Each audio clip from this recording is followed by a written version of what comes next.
La Caisse des Jardins du littoral gaspésien vous présente votre émission d'information Reflet d'ici.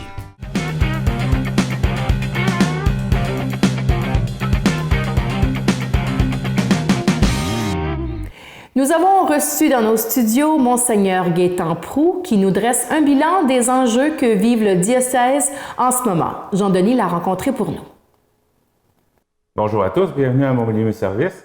Aujourd'hui, je suis en compagnie de Monseigneur Gaétan Proulx, évêque du diocèse de Gaspé. Bonjour à vous. Bonjour. Vous allez bien? Très bien. On va parler un peu de comment ça se passe dans le diocèse de Gaspé. Tout d'abord, l'état du diocèse par rapport à ce qui s'en vient, son avenir, OK. Ça ressemble à quoi? Ça ressemble qu'on est en cheminement très fort. Moi, ça fait 3 ans et un peu plus, là. C'est ma 4e année comme évêque du diocèse de Gaspé. Et donc, on a entrepris une démarche importante qui est celle de revitaliser nos communautés chrétiennes en travaillant fort pour se regrouper, pour renouveler, mettre ensemble nos forces pour l'avenir. Et c'est dans ce sens-là qu'on a mis sur pied le cheminement pour regrouper les communautés chrétiennes qui étaient autrefois reliées en secteur, mais qui vont devenir de nouvelles paroisses. C'est-à-dire que les églises ne changent pas de nom, ils restent des communautés existantes, sauf qu'on passe d'un mode administratif de 5 administrations à une seule. Ça, c'est par rapport au colloque qu'il y avait eu l'an passé, ça fait partie des solutions. Là. Ça fait partie de ce qu'on a reçu au colloque l'année passée, mais c'est comme ça dans tous les diocèses du Québec. On est en train de se restructurer complètement pour la vitalité de nos communautés chrétiennes, pour donner une force, je dirais, à nos communautés chrétiennes de se reprendre en main, de se resituer et continuer d'être des communautés, même s'ils sont plus des fabriques, parce que il y a quand vous dites on supprime 5 fabriques pour en faire une, ça veut dire que toutes les fabriques sont supprimées, puis on en refait une nouvelle pour les 5 communautés, ou les 6, ou les 7, ça dépend des secteurs, là. Alors ici, je pense que c'est 5 ans. Je pense que oui. En tout cas, je me souviens pas par cœur, là. Mais il reste qu'on est appelé à cheminer. Et actuellement, dans le diocèse, il y a des communautés ou des secteurs qui cheminent très positivement dans ce sens-là. Et dans l'année 2020, il y en aura sûrement qui vont passer à cette étape-là finale. Ben, vous étiez à New Richmond, justement, puis vous me contiez tout à l'heure que, justement, dans cette région, la fusion est en processus, justement. C'est très avancé, je dirais. Bon, sauf que il faut actuellement, pour réaliser le projet final, mettre un comité spécial qui va voir comment tout ça, ça va s'organiser au plan financier, au plan administratif, au plan du personnel, les secrétaires, les lieux où on va, par exemple, centrer l'administration. Quelle église va avoir va être choisie pour que ce soit le lieu plus spécial, mettons, pour regrouper toute cette force-là. Là. Qu'est-ce que ça impliquerait à ce moment-là pour justement toutes les églises, les cimetières, tout ça, c'est... Ben, les églises, elles vont être administrées par une seule fabrique, ou les presbytères aussi, évidemment. Les cimetières, si les nouveaux regroupements veulent les conserver, ils pourront les conserver.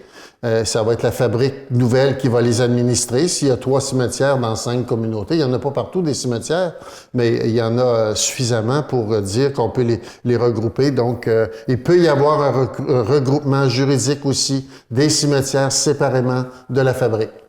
Mais là, on n'est pas rendu là actuellement. On réfléchit à regrouper les communautés. Puis, c'est ça. À New Richmond, c'est en processus. Dans la région de Grande-Rivière à Percé, ce processus. Et ici, l'année passée, c'est-à-dire, est-ce que c'est l'année passée ou en tout cas, on a regroupé toutes les fabriques. On est venu rencontrer les fabriques, les assemblées de fabriques pour leur faire part du projet, puis et entendre leurs questions. Puis on va revenir parce que c'est en processus aussi, c'est en cheminement. Donc, nous allons revenir, l'économe diocésain, le chancelier, moi-même, pour répondre justement Ben, on doit dire qu'il y a certaines peurs là-dedans. Là. Il y en a qui veulent savoir qu'est-ce qui va arriver avec nos affaires, comment ça va s'organiser. Alors, il faut avoir des réponses à leur donner. On va revenir avec ça. Puis on va répondre à ces questionnements-là. Et on l'a fait hier à New Richmond, par exemple. Hein, il y avait je sais pas combien de personnes. C'était pas à New Richmond, mais c'était à Carleton, dans l'église de Carleton. On a rassemblé pas mal de monde. Toutes les assemblées de fabrique étaient là. Et donc, ils ont posé des questions. Comment cela va-t-il se faire? Hein? Alors, on a essayé de répondre, puis on va y retourner avec des réponses encore plus claires. Alors, parce qu'il faut mettre sur pied, il faut qu'ils mettent sur pied un comité qui va déjà penser la structure, penser comment ça va fonctionner. Alors, ça, c'est un cheminement. Alors, on attend ça pour y retourner avec eux autres. C'était quoi les questions qui revenaient le plus souvent? Oui, bien, c'est qu'est-ce qui va arriver avec nos finances, par exemple? Nous autres, on a un peu d'argent. Est-ce que ça va être mis dans le pot commun? Est-ce qu'on va avoir un pourcentage à mettre ou à pas mettre? Ou comment ça va? C'est toutes des questions comme ça, là. Hein? Puis les prêtres, ils vont être payés comme ils vont être payés comme il était avant, ça existait déjà. Il y a des choses qui sont déjà là, là. Hein, le financement par exemple, des secrétariats. Est-ce qu'on a besoin des secrétaires partout? On va centraliser un secrétariat central. C'est quoi qu'on va faire? C'est toutes des questions importantes, là. Hein? Est-ce qu'on va garder tous les presbytères? Est-ce qu'on a besoin de tous ces presbytères-là si on est regroupé? Hein? Dans ce coin-là, il y en a un seul, il y en a peut-être deux, oui. Mais bon, ici, il y en a deux. Il y a Sainte-Thérèse, puis... Cap d'Espoir. Il y a Cap d'Espoir, oui. Donc, je sais qu'il y en a trois. Il y a Val d'Espoir aussi. Ben, dans le fond, des secteurs ici, il y a Grande-Rivière, Sainte-Thérèse, Cap d'Espoir, Val d'Espoir, Percé. Oui, Percé, il n'y a plus de presbytère, par exemple. OK. Mais les autres, il y en a un encore. Mais en tout cas, ça va être à évaluer. C'est-à-dire que la nouvelle fabrique, elle va être mandatée. Ça va faire partie de sa tâche de dire, est-ce qu'on garde tous ces presbytères-là? Ou est-ce qu'on se déleste de l'un ou l'autre? On a-tu besoin de tout ça pour l'avenir de nos communautés, surtout que s'ils sont regroupés? Alors, on a besoin d'un seul lieu pour regrouper les prêtres, au fond, même s'il y en a deux. Voilà. Ben, à part de ça, ben, on est en démarche. On s'est donné un objectif de 2023 pour que tout le diocèse ait fini ce cheminement-là. Oh, on a encore du temps. Ouais. C'est ça. Vous parliez, que les questionnements, il y avait beaucoup par rapport au financement. Justement, il y a en ce moment, il y a la campagne de financement diocésain. Ça consiste en quoi par rapport à la dîme? Bien, ça consiste à recueillir des fonds avec un objectif. Je pense que l'objectif est de 170 000. Si on sait que cette démarche-là, elle est faite pour financer aussi l'évêché, en partie. Il y a 70 ou 60 j'ai dit tout à l'heure, qui retournent aux paroisses sur le montant global recueilli. 60 de ce qui est recueilli retourne aux paroisses. Et donc, il y a un 40 qui revient à l'évêché, parce qu'il faut faire fonctionner l'évêché. Avec l'évêque, il faut qu'il soit payé, il faut qu'il vive. Puis tout le personnel qui est autour, hein, qui est comme le chancelier, l'économe diocésain, le service de pastoral, tout ça, c'est au service de toutes les communautés, mais il faut que ça soit financé par quelqu'un quelque part, vous comprenez? En plus de l'aide qu'on demande souvent dans des communautés religieuses qui nous soutiennent beaucoup aussi sur le plan du financement. Sinon, on ne pourrait même pas financer le personnel de l'évêché si on n'avait pas tout ça. Alors, on se retrouverait dans des services très diminués. Alors, ce qu'on veut pas, on souhaite que ce soit dynamique, on souhaite que l'avenir soit là, puis on est là pour servir les communautés chrétiennes. Ça, c'est pour que les gens ils comprennent bien ça. Quand ils disent souvent, l'évêché, c'est ils nous prennent des sous, bon, mais il faut qu'ils comprennent que tout le personnel est à leur service. Et ça, souvent, c'est oublié. C'est comme si on était une entité à part, alors qu'on est complètement au service. Comme là, j'arrive de 4 jours de rencontres dans 5 communautés chrétiennes. J'ai vécu des magnifiques rencontres. Mais pendant ce temps-là, moi, il faut que je vive aussi. Puis bon, vous comprenez? C'est pas, ça tombe pas du ciel. Je tombe pas du ciel, moi, là. Alors, je suis un homme réel avec des besoins. Quand j'ai besoin de changer ma voiture, c'est moi qui la paye. Hein? Alors, faut que je vive. Hein? Dans le fond, l'argent qui est recueilli, comme vous dites, c'est pour les services. Dans le fond, l'argent qu'on donne, elle nous revient. Elle vous revient indirectement. Elle vous revient indirectement. Ou même directement, je voudrais dire. Mais je veux dire dans le sens que c'est une administration différente. Mais les paroisses qui retrouvent un 60% de ce qu'elles ont recueilli, c'est un plus pour elles aussi, là. Hein? Elles font leur part, c'est sûr. Elles donnent en partie à l'évêché, mais en même temps, la grosse part leur revient. Alors, s'ils ont fait une vraie campagne là, qui a atteint les objectifs selon la population, etc., ben c'est un plus pour eux autres aussi, là. Hein? Parce que dans le fond, cette campagne-là, diocésaine, c'est chaque paroisse qui s'organise. Oui, on a un comité diocésain de la campagne de financement. On se réunit une fois ou deux par année, en tout cas au moins, je sais qu'on en a eu une à l'automne, là. Et donc, ce comité-là, il distribue les tâches. Mettons, aux îles de la Madeleine, il y a un monsieur qui vient à cette rencontre-là. Lui, il s'occupe de cette campagne-là aux îles. D'autres, ici, il y a quelqu'un de ce coin-ci, il y a quelqu'un de la baie des Chaleurs. Alors, il y a du monde de partout qui viennent à cette rencontre-là, puis ils disent, ben là, on va mettre en œuvre, nous autres, chez nous, on a pensé faire, avant, on faisait du porte-à-porte, là, on a pensé faire autrement. C'est plus facile, c'est moins facile aujourd'hui de passer par les portes. Les gens viennent pas tous à l'église, ça les intéresse pas tous. Mais bon, là, il reste que chaque milieu trouve sa manière d'organiser le financement, et ça, c'est important. Ça, ce financement-là, c'est jusqu'à quand? Ben normalement, ça a commencé le 6 octobre, c'est 6 octobre, alors ça continue jusqu'au mois de décembre, là, certainement. D'accord. Il faut atteindre le plus possible les objectifs. Là. Les gens ont le temps de le faire, là, mais il faut qu'ils le fassent. Outre le défi les fusions, tout ça, qu'est-ce que le diocèse de Gaspé doit rencontrer? Qu'est-ce qu'attend le diocèse de Gaspé aussi dans un moyen à court et moyen terme? Moi, je pense que la priorité, même si on parle de regroupement pastoral et administratif, la priorité, c'est l'évangélisation. Parce qu'on a beau faire tous ces regroupements-là, s'il n'y a pas de renouveau au plan des communautés, ça donne rien non plus. On n'ira pas loin avec ça, là. Hein? C'est regroupé administrativement. Si ça s'arrête là, c'est fini. Toutes les paroisses vont s'effriter l'une après l'autre, les communautés, je veux dire. Mais il faut qu'ils se prennent en main. Et il faut une animation qui fait qu'on renouvelle l'évangélisation, on se donne des mécanismes et des moyens nouveaux pour le faire. Il ne faut pas que ce soit juste de dire on conserve nos églises. Si c'est juste ça l'objectif, on vient de passer à côté de la mission qu'on se donne. Parce que, comme vous me disiez tout à l'heure, on peut sauver le bâtiment, mais... On ne sauve pas l'Église, on ne sauve pas la communauté, pas nécessairement. Mais si on peut faire les deux, tant mieux. Hein? Oui, Hein? Tant mieux. Bon, mais je pense qu'il y a un gros travail à faire à ce niveau-là. Puis renouveler les communautés chrétiennes, renouer avec les jeunes.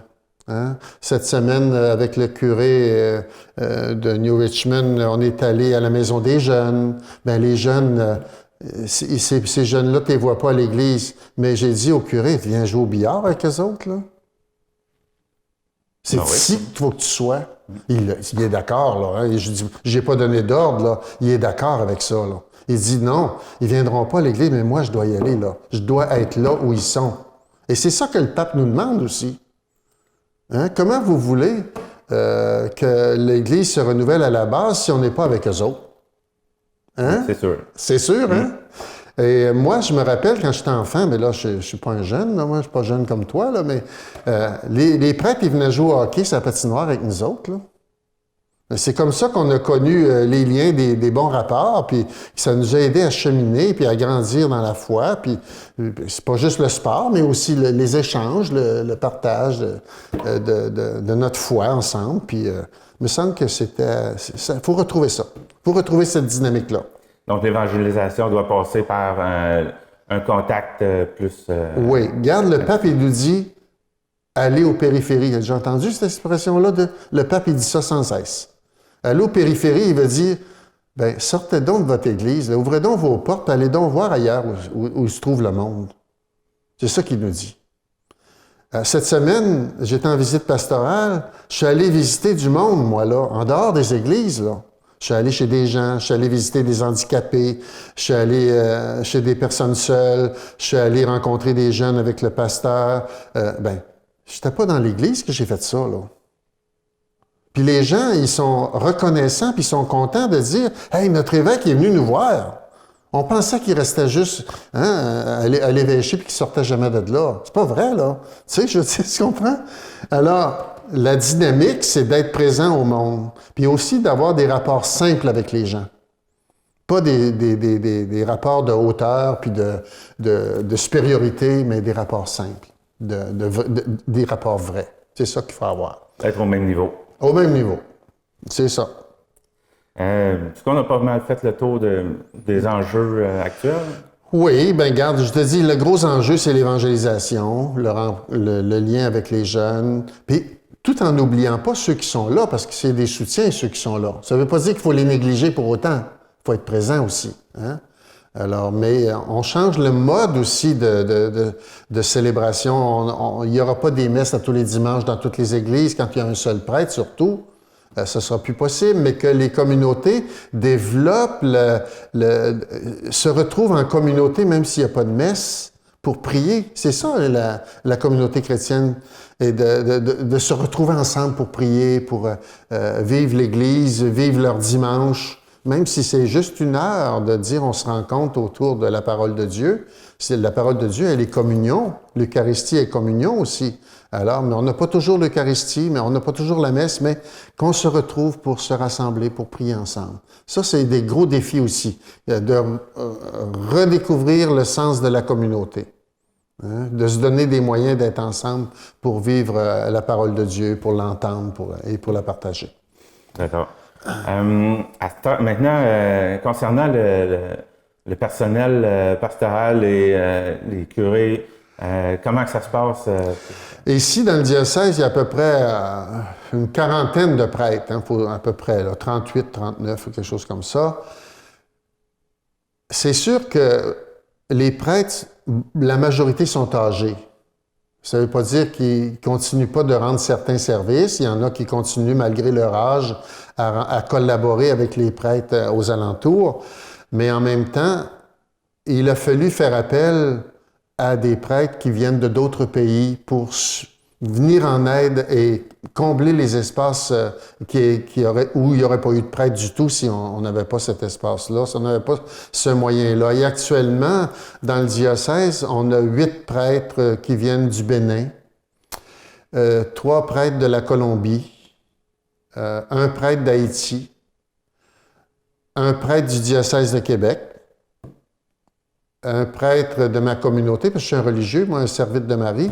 Il y en a un que la communauté m'a prêté pour 3 ans. Il est à Bonaventure. Donc, voyez-vous, là, si on compte, là, ça fait 8, 9, 10, 11, 12, 13, 14 prêtres qui sont ajoutés au diocèse ici. Sinon, il reste 2 prêtres de la Gaspésie qui ont des mandats de curé. Alors, vous comprenez que si on n'avait pas ces autres prêtres-là, là, il n'y aurait plus de messe à nulle part, pratiquement. Ouais. Hein? En tout cas, ça serait... Puis les gens tiennent encore beaucoup à ce que les prêtres aillent célébrer la messe. Bon. Mais il faut trouver aussi d'autres manières de célébrer le dimanche, je viens de le dire, autour de la parole de Dieu. Excusez-moi, mais je suis un petit peu grippé, mais plus je parle, plus j'ai besoin de me refaire un peu, là. En tout cas, je veux dire, c'est que au bout de la ligne, là, ces prêtres-là, Ils viennent d'ailleurs, c'est vrai. Est-ce qu'ils sont adaptés ici? Moi, je trouve qu'ils s'adaptent très bien. Il y a un ou l'autre, les gens me disent, c'est un vrai Québécois celui-là. Ces gens me disent ça, là. Alors, ça veut dire que les gars, ils sont bien adaptés. Hein, tu sais. Alors, même dans le langage, des fois, ils utilisent nos expressions un peu pour rire en même temps, mais ils sont capables de les utiliser. Hein? Alors, ça dit beaucoup, ça, de ces gens-là qui viennent de pays différents, qui doivent s'adapter à des conditions physiques, en tout cas, au moins de température, de climat, qui doivent s'adapter de manière très forte. Et je les vois des fois là, s'habiller pour sortir. Là, je me dis, mon Dieu, ils ont découvert qu'il fallait ça. Et on ne peut pas se promener sans se vêtir. Faut vraiment adapter le mode de vie des Québécois pour venir ici. Alors, c'est comme ça. Ils s'adaptent bien. Moi, je peux dire que à 95%, mettons, l'adaptation est très, très, très bonne. Puis, j'imagine qu'ils aiment beaucoup aussi la région. Ils aiment beaucoup. Ils aiment beaucoup. Ils trouvent juste que l'hiver est un peu long. Mais ça, moi aussi, je le trouve long. Oui, malheureusement, on n'a pas le choix de vivre avec. Il faut vivre avec. Moi, je viens des cantons de l'Est d'origine. Donc, c'est plus vers le sud et donc ça dure moins longtemps l'hiver. Mais j'ai toujours vécu à Québec pratiquement les 20 dernières années. Alors, ça ressemble à ce qu'on vit ici. Alors, je suis adapté assez bien. Puis, je suis très heureux ici en Gaspésie. Je dois dire que j'aime beaucoup ça. Ma seule problématique qui me fatigue un peu, c'est les distances de route que je dois faire pour aller visiter les communautés, tout ça. Bon, mais je le fais. Hein, j'arrive de New Richmond. Là. Ce soir, je m'en vais à Rivière-au-Nord préparer le temps de l'Avent avec l'équipe qui est là. Alors, on n'arrête pas beaucoup, là. Parlant de route, par curiosité, vous me disiez, Carleton et de la Madeleine, le territoire du diocèse de Gaspé, ça se trouve être quoi? C'est assez grand. On dit que c'est plus grand que la Belgique. Alors, la Belgique, c'est un pays d'Europe qui est quand même assez grand, là, tu sais. Mais on dit, c'est ça le territoire. Mais quand je le survole en avion, quand je m'en vais à Québec pour une réunion, des fois, je prends l'avion, je peux pas toujours prendre la voiture parce que je passerai 2 jours sur la route aller-retour, puis bon. Alors, des fois, je prends l'avion, puis je vois ça, je dis, mon Dieu, que c'est grand, ces forêts, puis tout ça, là. Alors, c'est ça. C'est un très grand territoire. Mais, géographiquement, les paroisses sont toutes au bord, pratiquement toutes au bord de la mer. Hein? Alors, c'est merveilleux. C'est très, très beau. Mais il y en a quelques-unes comme Val d'Espoir ou Saint-Jacques, qui sont à l'intérieur des terres, mais bon, Murdochville, bon. Mais ça, c'est des unités, puis c'est beau aussi. C'est différent. Ça fait contraste avec les paroisses du bord de la mer, mais c'est vraiment un très beau diocèse. Moi, je suis content d'être là. Puis je crois beaucoup en l'avenir de cette Église ici. Mais il va falloir qu'on s'y prenne fort pour que ça marche puis qu'on avance ensemble. Donc, jusqu'à l'ouest, on va jusqu'à quelle ville, le diocèse? De ce côté-là, on va jusqu'à Cap-Chat et de l'autre côté, Pointe-à-la-Croix. Alors, c'est grand, hein? Ouais. Ouais, bon, c'est ça. Donc, si c'est aussi grand que la Belgique, ça donne une idée de la... Oui, mais là, il ne faut pas juste calculer ça comme ça. Il faut voir tout le territoire là, qui est habité plus par des orignaux aussi, ou des chevreuils, en tout cas. Après tout, on peut passer par le parc aussi. Puis on peut passer par le parc, où c'est magnifique aussi. Je l'ai fait une fois, c'est vraiment très beau. Oui, des chic-chocs. On a fait pas mal de tours? Oui, bien moi, je suis content. J'espère que pour vous, ça va être une manière de partager ça avec les gens aux alentours. Puis si ça suscite des questions, bien, on aura servi à quelque chose. Hein? Ben, Monsieur Proulx, merci. Monseigneur Proulx, merci d'être passé nous voir en studio. Ça fait plaisir. Puis joyeux Noël, hein, parce on approche, là. Oui. On s'en va vers ça. Salut bien. Salut. Joyeux Noël à vous aussi. Voilà.